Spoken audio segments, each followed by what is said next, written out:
Halo teman-teman, kembali lagi bersama Kamar Film.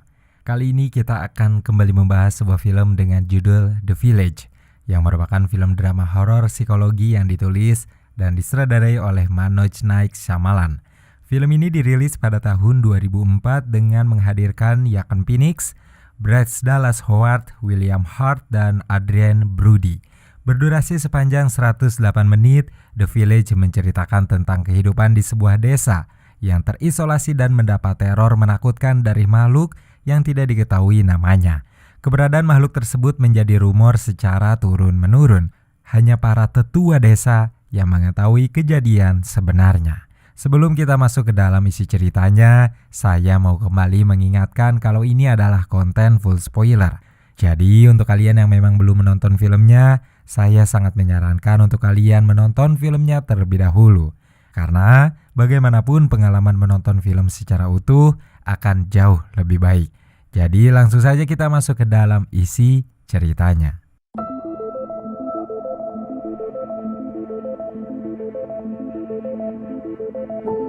Film dibuka dengan memperlihatkan prosesi pemakaman seorang anak dari Nicholson bernama Daniel yang meninggal karena sakit. Duka tidak hanya menyelimuti keluarga yang ditinggalkan, tetapi juga seluruh warga desa. Nama desa itu adalah Covington, sebuah desa di Pennsylvania yang terisolasi dari dunia. Tak seorang pun warga yang pernah pergi meninggalkan desa karena tidak berani memasuki hutan terlarang yang rumornya dihuni makhluk misterius dan buas. Bertahun-tahun lalu, para tetua diketahui membuat kesepakatan bahwa jika penduduk desa tidak memasuki hutan, maka makhluk itu pun tidak akan pernah memasuki desa. Peraturan dibuat untuk setiap warga desa. Warna merah selalu disingkirkan agar makhluk itu menjauh. Menara pantau dan batas didirikan untuk mengingatkan mereka tentang kesepakatan yang tak boleh dilanggar. Keadaan di desa Covington tentram dan bahagia. Semua orang saling membantu satu sama lain. Sayangnya, mereka sangat tertinggal dari sisi teknologi dan obat-obatan. Para tetua tidak mau mengambil resiko membawa pengaruh kota yang jahat ke dalamnya. Tetapi kejadian demi kejadian terus terjadi. Hewan ternak mereka terbunuh dengan cara yang mengenaskan.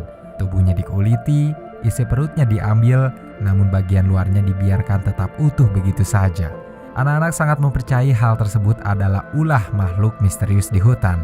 Setiap hari semua warga desa selalu membicarakan teror yang menghantui hidup dan ketentraman mereka, termasuk para tetua. Hingga kemudian seorang pemuda bernama Lysius Han datang ke pertemuan tetua desa. Ia menyampaikan keinginannya untuk pergi ke kota dan mengambil beberapa obat-obatan yang bisa digunakan untuk menyembuhkan berbagai macam penyakit. Sayangnya tetua menentang keinginan Lysius. Mereka terlihat tak mau mengambil resiko lebih jauh lagi atas kehidupan di desa. Bahkan ibu Lysius pun mempertanyakan keinginan anaknya. Tak seorang pun mau mendukung Lysius saat itu. Merasa kecewa dengan sikap yang diterimanya, Lysius pun menghibur diri dengan pergi menemani Vinton berjaga di menara. Lysius tidak seperti pemuda desa kebanyakan. Ia sering dinilai aneh dan tak kena rasa takut. Keingintahuannya besar dan ia begitu ingin pergi ke kota untuk mengetahui keadaan di luar desanya. Makin banyak hewan ternak yang mati di desa. Semuanya bernasib sama, dikuliti dan diambil isi perutnya, meninggalkan tubuh yang terkoyak dan penuh dengan cabikan. Rapat seluruh warga pun dilaksanakan di aula untuk membahas hal tersebut. Tetua mengira bahwa itu perbuatan anjing hutan atau serigala yang datang ke desa mereka. Desas-desus kematian ternak menjadi berita paling hangat yang dibicarakan. Sementara itu, seorang gadis bernama Kitty lebih memilih menceritakan perasaannya dan keinginannya untuk menikah pada sang ayah. Kitty ternyata jatuh cinta pada Lysius, lelaki desa yang sangat terkenal pendiam dan tak banyak berekspresi itu. Semua orang mengira dia anak yang aneh. Bahkan ayah Kitty pun merasa kurang yakin untuk merestui Kitty menikahi Lysius. Namun karena Kitty coba meyakinkan, ayah Kitty memberikan izin dengan syarat Kitty memastikan terlebih dulu bahwa Lysius juga menaruh perasaan padanya. Tak sesuai harapan, Kitty patah hati karena perasaannya bertepuk sebelah tangan. Ia pulang dengan keadaan menangis setelah menyatakan perasaannya pada Lysius. Adik Kitty yang tak lain adalah teman masa kecil Lysius bernama Ivy berusaha menenangkan kakaknya. Diam-diam tanpa sepengetahuan siapapun, sebenarnya Lysius menaruh perasaan pada Ivy. Gadis yang dicintai Lysius itu mengalami kebutaan sejak usianya masih sangat muda. tetapi ia bisa melihat warna-warna dunia, juga melihat warna yang terpancar dari diri Lucius. Suatu hari, saat Ivy, Noah, dan Lucius sedang berada di daerah dekat perbatasan hutan, tiba-tiba Noah memberi Ivy sebuah beri berwarna merah. Melihat dari warnanya, Lucius tahu kalau buah itu tidak tumbuh di desa dan tidak juga didapatkan oleh Noah di sekitar sana. Ia ambil kesimpulan kalau Noah telah memasuki hutan serta tidak disakiti oleh makhluk misterius itu. Kejadian hari itu menyalakan lagi tekad Lucius. Ia kembali menemui tetua dan menyampaikan apa yang dilakukan Noah. Sekali lagi Lucius meminta izin agar diperbolehkan memasuki hutan dan pergi ke kota untuk membawa obat-obatan dari sana. Tapi permintaan keduanya pun ditolak. Ibunya, Alice Han, ikut menasihati agar Lucius tidak keras kepala pada keinginannya melihat dunia luar. Alice berkata bahwa kota adalah tempat yang sangat berbahaya karena dulu nyawa suaminya terenggut di sana. Lucius mulai kesal mendengar semua larangan dan nasihat yang diberikan. Ia berkata bahwa keinginannya hanya membantu warga desa agar pulih dari penyakit-penyakit tertentu yang tidak mereka miliki obatnya. Lucius tulus ingin membantu dan tidak menyembunyikan rahasia apapun, seperti apa yang para tetua desa lakukan. Entah bagaimana, Lucius merasa sangat curiga pada kotak yang disimpan oleh ibunya, juga setiap tetua desa. Kotak hitam yang berisi sisa-sisa masa lalu mereka dan tak pernah dibuka semenjak Covington didirikan. Dari Lucius pun akhirnya terungkap hal-hal lain yang disembunyikan oleh ibunya dan ayah Ivy, yang sepertinya menyimpan perasaan satu sama lain. Malam penuh emosi serta gejolak tanya dalam diri ibu dan anaknya itu berlalu dengan kebisuan. Keesokan harinya, Lucius yang mendapat giliran patroli di sepanjang perbatasan desa pun melangkah melewati batas tanpa sepengetahuan orang lain. Langkahnya waspada memasuki hutan. Pohon berwarna merah dipetik olehnya hingga ia terdiam saat mendengar suara yang menarik perhatian. Tak ada apapun yang dilihatnya, hanya beberapa cabang yang goyah. Malam tiba, Lucius mengantar Ivy hingga beranda rumah setelah tak sengaja keduanya bertemu di jalan. Sebelum Lucius berjalan pulang, Ivy bercerita bahwa ia mengapresiasi niat mulia Lucius yang ingin mencari obat. Tetapi menurutnya tindakan itu bukanlah sesuatu yang bijaksana dilakukan olehnya. Ivy juga menyampaikan kabar bahwa kakaknya, Kitty, akan segera menikah dengan lelaki bernama Christoph. Keduanya turut berbahagia atas hal itu, terutama Ivy yang semenjak itu diperbolehkan kakaknya untuk dekat dengan lelaki yang mungkin tertarik padanya. Barulah setelah itu Ivy masuk dan Lucius berjalan pulang. Tak lama kemudian, Vinton yang berjaga di menara melihat makhluk misterius memasuki desa. Lonceng dibunyikan, warga desa panik dan bergegas memasuki ruang bawah tanah. Tetapi tidak dengan Ivy.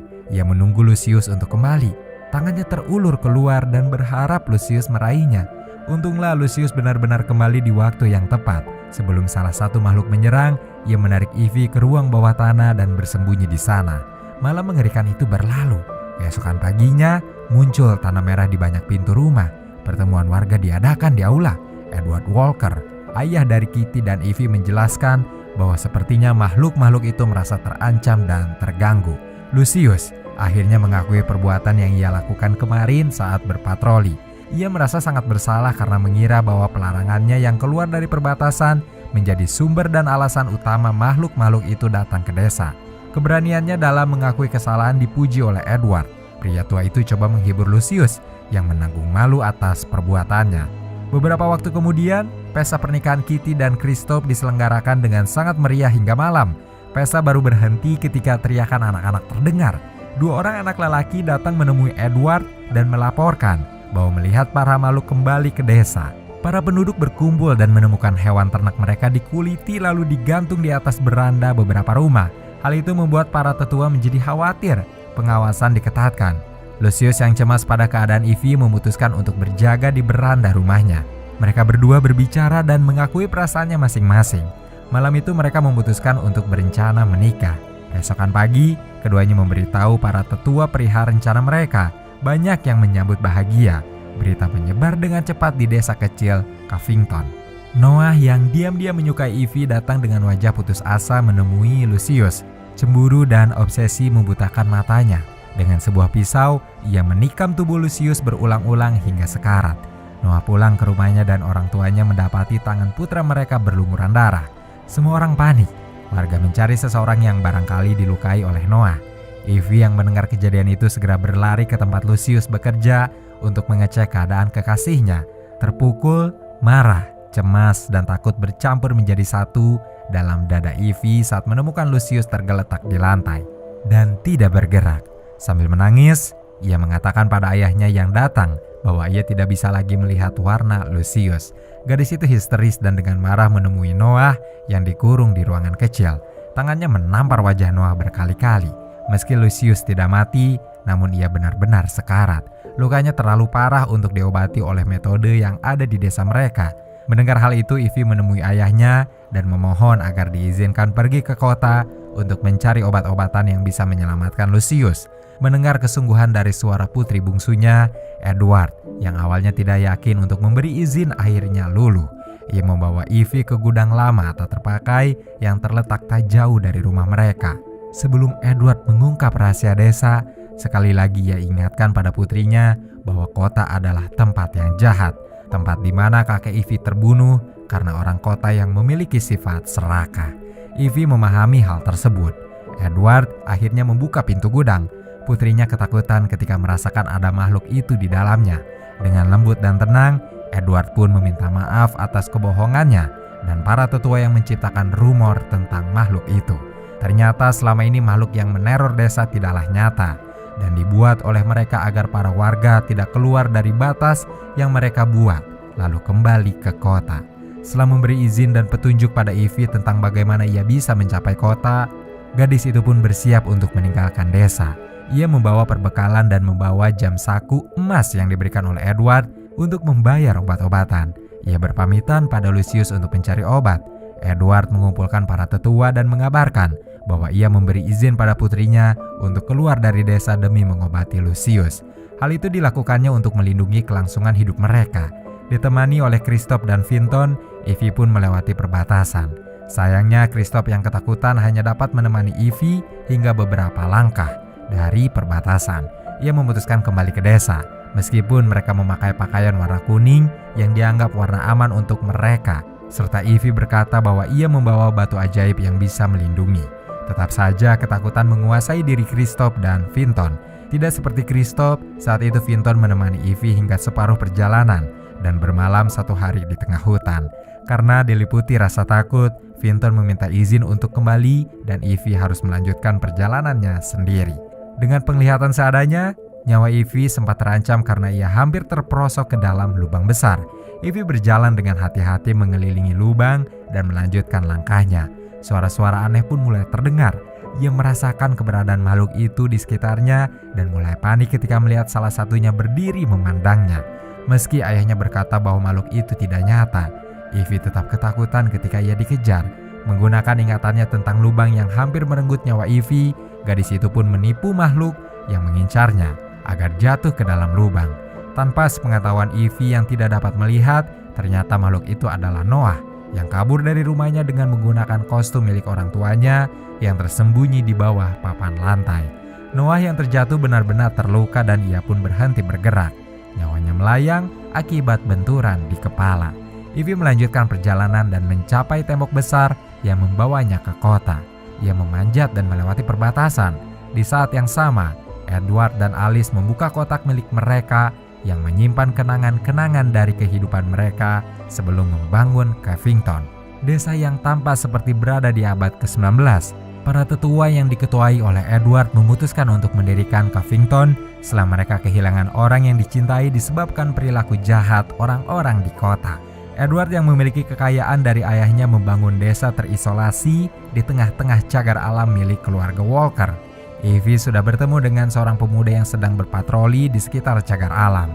Ia yang merasakan bahwa pemuda bernama Kevin itu adalah seseorang yang baik segera memohon agar dicarikan obat yang dibutuhkan. Ivy pun diminta menunggu di tempat itu. Sementara Kevin pergi ke pos jaga dan mengambil beberapa obat yang dicari dan sebuah tangga untuk membantu Ivy menyeberang kembali. Ivy memberi Kevin arloji saku sebagai tanda terima kasih dan berjalan ke desa tanpa menyadari dunia modern di luar Covington.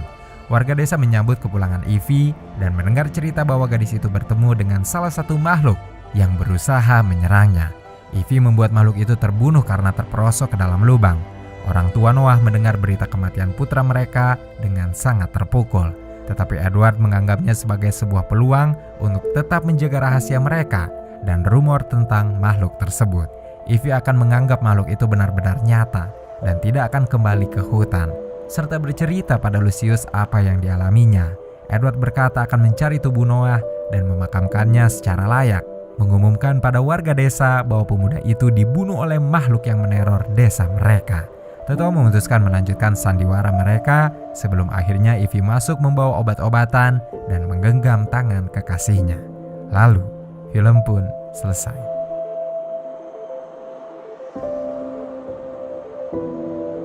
Film garapan Manoj yang satu ini barangkali akan menjadi salah satu film kesukaan saya. Ide cerita yang seolah bersetting pada abad 19 dengan menampilkan teror mencekam dari makhluk-makhluk mitologi menjadi sesuatu yang cukup menarik dan menegangkan. Ada kisah cinta yang kuat dalam The Village. Namun bukan hal itu yang menjadi sorotan utama saya. Konsep Manoj ketika membuat warga desa Covington seolah skeptis pada orang-orang kota dengan alasan banyak kejahatan di sana adalah kritik yang terselip secara indah dan jenius. Saya sendiri pernah membayangkan bagaimana hal itu terjadi ketika beberapa orang yang terluka serta kecewa pada kehidupan kota memilih meninggalkannya, lalu memulai hidup baru mereka yang lebih damai di sebuah tempat. Suasana yang dibangun oleh Manoj luar biasa hingga akhir. Saya bahkan tidak menyangka ada plot twist yang membuat semua dugaan saya di awal film menjadi sia-sia. Film dengan alur yang hebat. Segitu saja teman-teman pembahasan film kita kali ini. Terima kasih untuk kalian yang menonton konten ini sampai akhir. Tetap sehat dan merdeka. Wassalamualaikum warahmatullahi wabarakatuh.